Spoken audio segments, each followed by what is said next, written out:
আসসালামু আলাইকুম। আলহামদুলিল্লাহ। ছাদে আমি যেভাবে একটি টবের যত্ন নিয়ে থাকি সেটি নিয়ে বেসিক্যালি কথা বলবো। অনেকে আমাকে মেসেজ করেছেন পার্সোনালি যে, "ভাইয়া আপনি কিভাবে টবের যত্ন নেন এবং কিভাবে আপনার ছোট একটি টবে এত ফলন হয়ে থাকে?"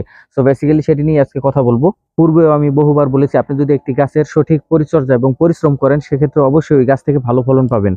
বেসিক্যালি একটি টবে লিমিটেড মাটি থাকে। আপনি যদি একটি গাছের সুন্দর শেপ দিতে চান অথবা গাছ থেকে ভালো ফলন পেতে চান, অবশ্যই গাছের টেক কেয়ার করতে হবে এবং মাটিতে পুষ্টি প্রয়োগ করতে হবে। প্রতিটি গাছেরই অনুখাদ্য রয়েছে। আপনি যদি সঠিকভাবে অনুখাদ্য প্রয়োগ করতে পারেন সেক্ষেত্রে গাছ থেকে অধিক ফলন পেতে পারেন। অনেক ছাদ বাগানি দেখেছি যারা শুধু একটি টবে গাছ লাগিয়ে রাখে, লাগিয়ে রাখার পর আর কোনো খোঁজ খবর রাখে না এবং আল্টিমেটলি তাদের এক্সপেকটেশন থাকে গাছ থেকে ফলন অনেক অনেক পাওয়ার। বাট আসলে আপনি যদি একটি গাছের সেবাই না করেন সেক্ষেত্রে কিভাবে আপনি একটি গাছ থেকে ফলন আশা করতে পারেন? অবশ্যই আপনি একটি গাছ থেকে ফলন আশা করার পূর্বে আপনার গাছের টবের পরিচর্যা করতে হবে। আপনি যদি সঠিকভাবে একটি টবের পরিচর্যা করেন সেক্ষেত্রে অবশ্যই ওই টব থেকে আপনি ফলন পেতে পারেন। দৈনন্দিন জীবনে প্রতিটি বাসায় আমরা শাকসবজি, তরিতরকারি এগুলো খেয়ে থাকি। এগুলোর উচ্ছিষ্ট ফেলে না দিয়ে আমরা গাছের গোড়ায় কিচেন কম্পোস্ট হিসেবে ব্যবহার করতে পারি। সেক্ষেত্রে আমাদের গাছের গ্রোথ অনেক ভালো থাকবে।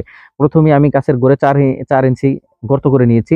তারপরে আমি কিচেন কম্পোস্ট এগুলো আমি চারদিকে ছিটিয়ে দিয়েছি। দেখতেই পাচ্ছেন।